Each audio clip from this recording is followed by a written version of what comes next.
the educational process for sex trafficking and what that's really all about here in York County. Okay, well, I am part of an organization called Sparrow Place, and we are a nonprofit, and we're looking to open a long-term restorative home in York County for survivors of domestic sex trafficking. Presently, we only have like a 90-day location where a survivor can go, and then we release them, unfortunately, back to the street. So we are looking to be that safe place where they have a time of restoration. Now, when you talk about, people are saying sex trafficking in York County, are you kidding me? How big a problem is that, Jan? Tell us about that. Well, unfortunately, that is a common thing that we hear. Sadly, sex trafficking, human trafficking, it has no zip code, so it affects all of us, especially since we know that we have foster children, we have children like anywhere in this country who have been sexually abused before the age of 18, which makes them a perfect target for a trafficker. I also am aware of this because I prior was the director of the Women and Children Shelter in York, and we had several survivors who came to us, quickly left. Actually, one went missing. And we learned that that is just not a safe environment because they're too close to the perpetrator. And for that reason, we wanted to take that information and the fact that we know it's happening here in York, in the county, in the cities. We do know that York and Dauphin counties actually account for 5% of the state population, but unfortunately, we account for 10% of human trafficking cases in the state. Wow. I mean, that's kind of amazing. That is amazing, yes. Double the population of our particular counties.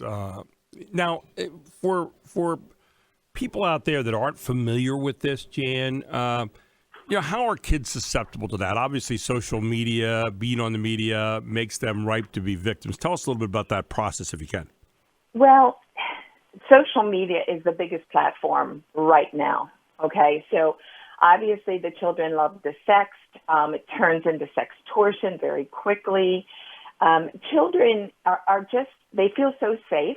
And the trafficker, the guy that used to be in the white van in the front of your house is now the guy on a cell phone. And unfortunately, we just don't realize it's still happening. It's just kind of changed its look. And so any child who is struggling, whether they're struggling at home or like recently, there was an incident where a trafficker, posed as a rapper. And of course, any young girl wants to meet a rapper. Well, in fact, he wasn't a rapper, but they connect, they send an Uber to get them, and they take them and they go missing. So unfortunately, it is a major problem. Any child who's a runaway within the first 48 hours, they're probably missing permanently.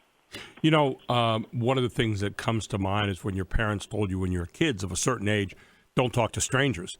But that certainly is not the same place now that we're in, with the ability for kids to communicate on their own without their parents necessarily knowing it.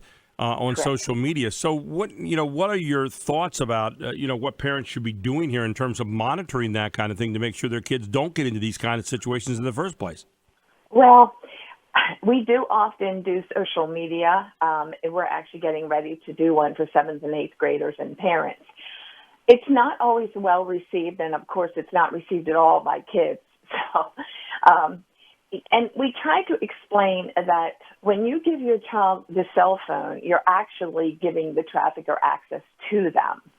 And the actual folks from Washington, the state of Washington, who do your programs and stuff, they say, let's not give kids cell phones until the 8th grade, okay? Mm-hmm. Of course, kids scream at that, but and then let's just give them a flip phone, because we say we give it to them so they stay safe because of the problems in school and everywhere.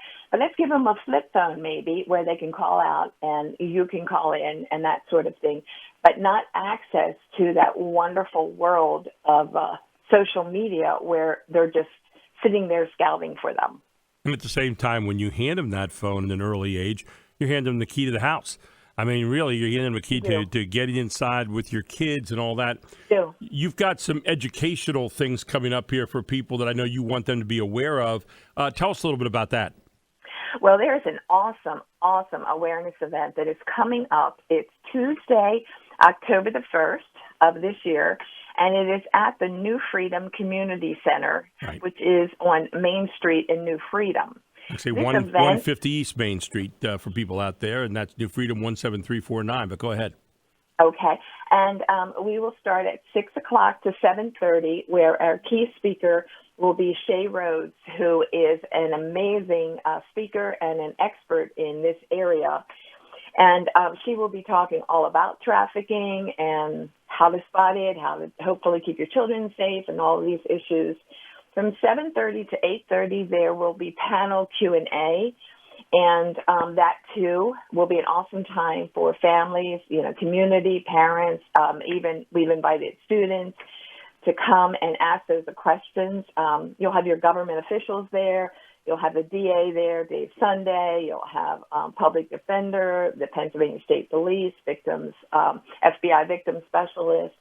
So Sparrow Place will be there, and we'll be available to ask these questions. It's just an event that is going to be so awesome.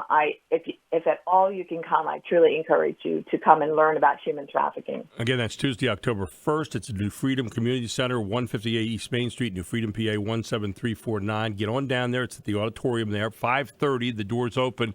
6 to 8:30, they've got the program. And 7:30 to 8:30, you have a question and answer on sex trafficking is here in York County. And also find out more about Sparrow Place. You can go to sparrowplace.org. Jan, thank you so much for joining us this morning. Really have educated us on something that a lot of people don't get to talk about much here in York County. Thank you so much. Really appreciate the opportunity. Take care, Jan. Thank you again. Jan Wilson here on